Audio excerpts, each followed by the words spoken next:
नमस्कार, good morning. आप देख रहे हैं गुड न्यूज टुडे। आपके साथ मैं हूं रेखा और वक्त हो गया है 1 मिनट वाली गुड न्यूज का। अभी जो भूमि हमारे पास उपलब्ध है उसको 108 एकड़ भूमि किया जाए और उसके लिए प्रयास हम लोग करते रहेंगे। राम जन्मभूमि ट्रस्ट के सदस्य कामेश्वर चौपाल के इस बयान के बाद माना जा रहा है कि राम मंदिर का परिसर और बड़ा हो सकता है और मौजूदा परिसर में 40 एकड़ से ज्यादा जमीन शामिल की जा सकती है। दलील ये है कि हिंदू धर्म में 108 का अंक शुभ होता है और इसी के आधार पर अयोध्या में बन रहे राम मंदिर का परिसर 108 एकड़ तक बढ़ाया जा सकता है।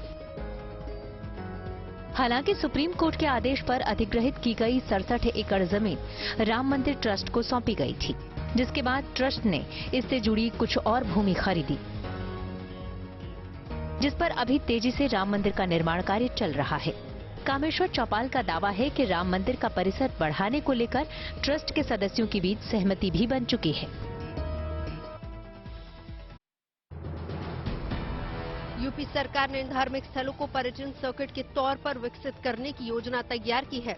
हाल ही में सरकार ने इससे जुड़ी नई पर्यटन नीति को मंजूरी भी दे दी है, जिसके तहत Ramayana circuit, Mahabharata circuit, Krishna circuit, Shaktipeeth circuit, Buddha circuit, Jain circuit, सूफी सर्किट और आध्यात्मिक सर्किट हैं, जिसे धार्मिक पर्यटन के लिहाज से विकसित किए जाने का प्लान तैयार किया जा रहा है। बहुत महत्वाकांक्षी ये योजना बनाई गई है, जिसमें हर तरह की सुविधा पर्यटकों को न सिर्फ मिलेंगी बल्कि रिलीजियस टूरिज्म को पूरी तरह से बढ़ावा दिया जाएगा। एक तरफ जहां अयोध्या में भगवान श्री राम का मंदिर आकार ले रहा है, तो वहीं दूसरी तरफ सीता और राम से जुड़े दूसरे धार्मिक स्थलों जैसे बिठूर और चित्रकूट में भी नए सिरे से विकास कार्य शुरू होने का रास्ता साफ हो गया है। इसी तरह से दूसरे सर्किट से जुड़े स्थलों को भी धार्मिक और आध्यात्मिक पर्यटन के लिहाज से विकसित किया जाएगा।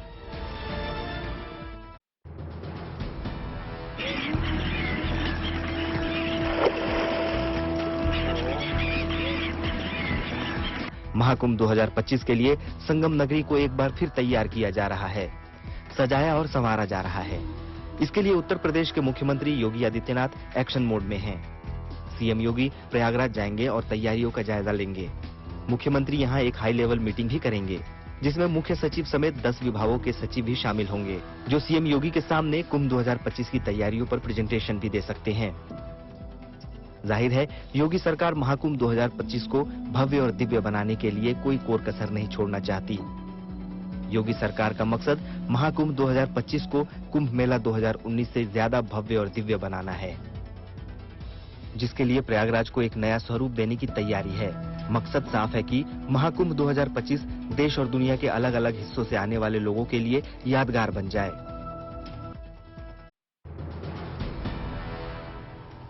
मध्य प्रदेश के मुख्यमंत्री शिवराज सिंह चौहान का ये अंदाज देखिए। बात संगीत की हो या फिर सुरताल पर थिरकने की, सीएम शिवराज सिंह चौहान अक्सर ऐसे मौकों पर रंग में डूबे नजर आते हैं। बुधवार को सीएम खंडवा में थे। यहाँ उन्होंने बीजेपी की गौरव यात्रा को हरी झंडी दिखाई और क्रांतिवीर जननायक टंट्या भील की जन्मस्थली बड़ौदा अहीर में उनके स्मारक पर पहुंचकर श्रद्धा सुमन अर्पित किए।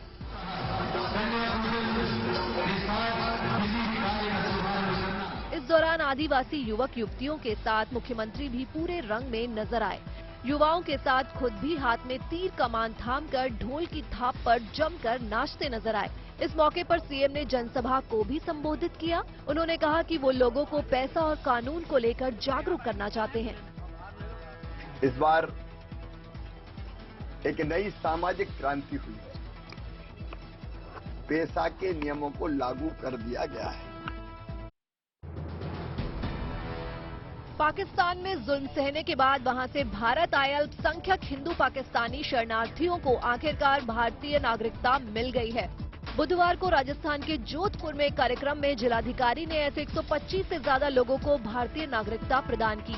ये सभी लोग पाकिस्तान में प्रताड़ित होने के बाद भारत आ गए थे और जोधपुर के आसपास के इलाकों में रह रहे थे, लेकिन नागरिकता नहीं होने की वजह से उन्हें कई मुसीबतों का सामना करना पड़ रहा था। देखिए 100 से अधिक लोगों को नागरिकता आज प्रदान की जा रही है और मैं आपके माध्यम से जो हमारे पाक विस्थापित जो लोग हैं जो यहाँ पे हिंदुस्तान में रह रहे हैं, जोधपुर में रह रहे हैं, उनसे निवेदन करना चाहूँगा कि जो भी कमी पेशी है या अगर आपने अप्लाई नहीं करा है तो टाइमली करें। भारतीय नागरिकता मिलने का उत्साह इन लोगों के चेहरे पर साफ देखा जा सकता है। जोधपुर में रह रहे ये शरणार्थी लंबे समय से नागरिकता मिलने का इंतजार कर रहे थे। उनकी ये ख्वाहिश बुधवार को पूरी हो गई।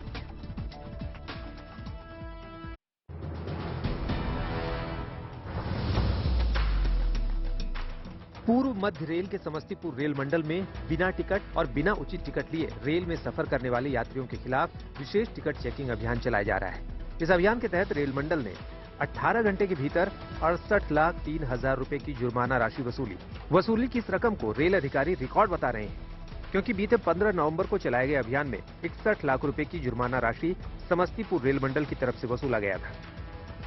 पिछले दिन तो उन्होंने 9,700 केसेस निकाले हैं डिटेक्ट करके टिकटलेस ट्रैवल के, और उसमें करीब 68 लाख का फाइन कलेक्ट किया। 22 नवंबर को समस्तीपुर, दरभंगा, सहरसा, रक्सौल, नरकटियागंज, बापूधाम, मोतिहारी, जयनगर और सीतामढ़ी समेत कुल 8 रेलवे स्टेशनों पर दोबारा टिकट जांच अभियान चलाया गया, जिसमें बिना टिकट और बिना उचित टिकट लिए रेल में सफर करते 9,700 यात्रियों से जुर्माना वसूला गया। आम दिनों के मुकाबले गोलगप्पे के स्टॉल पर ज्यादा भीड़ दिख रही है। खास बात ये है कि यहाँ लोगों को फ्री में गोलगप्पा खिलाया जा रहा है। सवाल ये है कि आखिर किस खुशी में लोगों को फ्री में गोलगप्पा खिलाया जा रहा है। तो कारण जानकर आप भी यही कहेंगे कि बेटी बचाओ बेटी पढ़ाओ का इससे बड़ा कोई सकारात्मक संदेश समाज के लिए हो ही नहीं सकता। बेटी होने की खुशी में हम निःशुल्क गुपचुप वितरण कर रहे हैं। संजीव चंद्रवंशी छिंदवाड़ा में गोलगप्पे का स्टॉल लगाते हैं। इनके घर में 10 सालों के बाद किसी लड़की का जन्म हुआ है और इस खुशी में संजीव ने 2 या 10 नहीं बल्कि 4,000 गोलगप्पा लोगों को मुफ्त खिलाकर अपनी खुशी का इजहार किया। छिंदवाड़ा के संजीव ने बेटी के जन्म पर जिस तरीके से अपनी खुशियां जाहिर की हैं, वो समाज के लिए बेहद सकारात्मक संदेश है। मैं इसलिए गुपचुप बांट रहा हूँ, मेरे घर में बेटी हुई है, इसी कारण मैं निःशुल्क गुपचुप बांट रहा हूँ। कोई बोझ न समझे बेटियों को। टीम इंडिया के विस्फोटक बल्लेबाज सूर्यकुमार यादव आज आईसीसी रैंकिंग में दुनिया के टॉप के बल्लेबाज बने हुए हैं। सूर्यकुमार यादव टी20 में दुनिया के सर्वश्रेष्ठ बल्लेबाजों की सबसे ऊंची पायदान पर विराजमान है। वो पिछले हफ्ते भी टॉप पर कायम थे और इस हफ्ते भी सबसे आगे हैं। इस बार उनकी रेटिंग पॉइंट्स में और इजाफा हुआ है। पिछले हफ्ते वो 859 अंकों के साथ टॉप पर थे और इस बार उनके पॉइंट्स बढ़कर 890 हो गए हैं। टीम इंडिया के स्टार बल्लेबाज सूर्यकुमार यादव को न्यूजीलैंड के खिलाफ दूसरे टी20 मैच में लगाए गए धमाकेदार शतक का फायदा मिला है और वो अपने निकटतम प्रतिद्वंदी पाकिस्तान के रिजवान अहमद से काफी आगे निकल गए हैं। रिजवान टी20 रैंकिंग में दूसरे स्थान पर है और उनके 836 रेटिंग पॉइंट हैं। टी20 वर्ल्ड कप में सबसे ज्यादा रन बनाने वाले बल्लेबाज विराट कोहली को ताजा रैंकिंग में 2 स्थानों का नुकसान हुआ है और वो 850 पॉइंट के साथ 13वें स्थान पर है।